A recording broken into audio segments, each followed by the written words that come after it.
Chers amis, bonjour. Après vous avoir présenté la manière de dessiner un chat statique à l'encre de Chine, je vous propose que nous réalisions ensemble une série de chats, toujours sur le même thème, mais cette fois-ci de manière dynamique.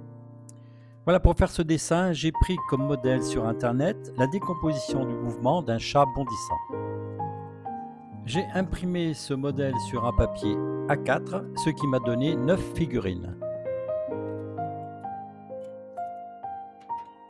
Voilà, je les ai mises bout à bout sur une feuille de 76 centimètres, ce qui correspond à 9 petites figurines. Voilà, comme vous l'avez vu précédemment, j'ai calqué ces dessins à travers une fenêtre, n'ayant pas de table lumineuse. Voilà, ça fait tout à fait l'affaire, même si on n'a pas de table lumineuse. Ce qui est important, c'est de prendre un crayon 4B ou 5B pour accentuer le dessin. Comme vous avez pu le constater, je n'ai pas pris de calque pour reporter mon dessin, mais simplement l'envers de la photo du dessin du chat. Et donc, après l'avoir retourné, j'ai accentué les traits grâce à un stylo bille. Voilà, une pointe métallique aurait tout aussi bien fait l'affaire, mais j'avais sous la main un stylo bille. Alors faites attention que le stylo ne traverse pas le papier, bien entendu. J'ai également protégé la table afin qu'il n'y ait pas de coulure d'encre de Chine, et je me suis protégé d'une blouse, c'est très important.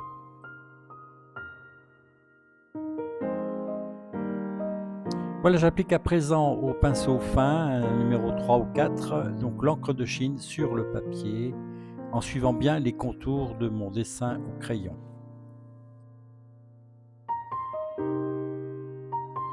Voilà, je vous signale que j'ai travaillé sur un papier d'aquarelle de 300 grammes, mais un papier même de la moitié de 150 grammes, acceptant l'encre de Chine, aurait été suffisant. Mais j'ai pris ce que j'ai trouvé, encore une fois, sous la main.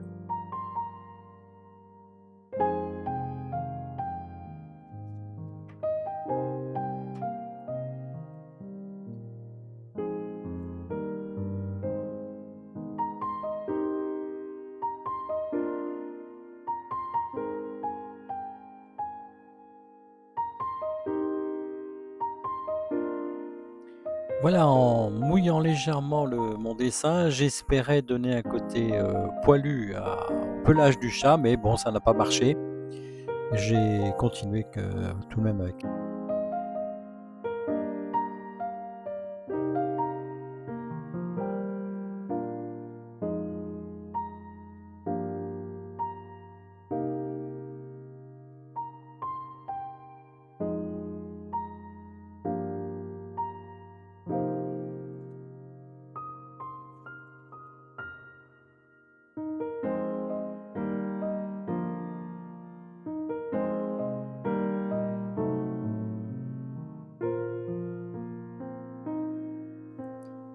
Voilà, je peins l'encre de Chine toujours avec la même encre Lotus de chez Dalbe que j'avais utilisée précédemment.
Voilà, j'avance doucement en essayant de ne pas trop dépasser sur les bords.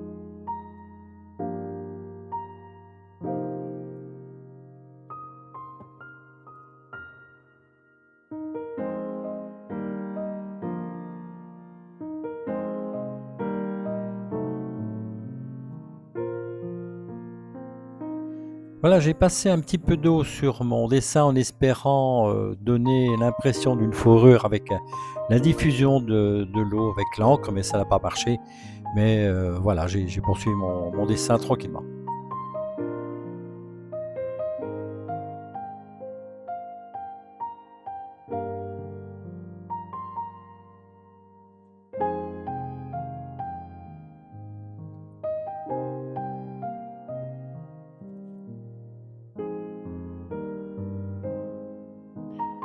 Voilà, je sais à présent pourquoi ça n'a pas fonctionné, simplement parce qu'en fait, c'est du papier d'aquarelle très absorbant de 300 grammes.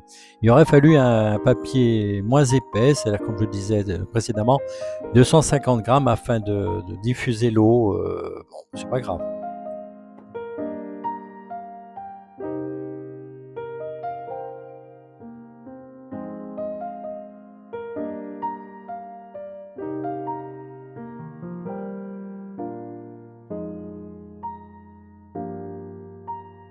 En peindre 9 petites figurines, c'est un petit peu long, mais il faut prendre son temps en patience.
Voilà, j'ai bien ouvert les poils du pinceau afin de réaliser des sortes de veinures sur la branche.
Voilà, afin de rendre mon dessin moins monotone, j'ai décidé de réaliser quelques petites spirales.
Voilà, nous arrivons à la fin de ce tutoriel. J'espère que celui-ci vous a plu. N'hésitez pas à laisser des commentaires et à me dire ce que vous en pensez.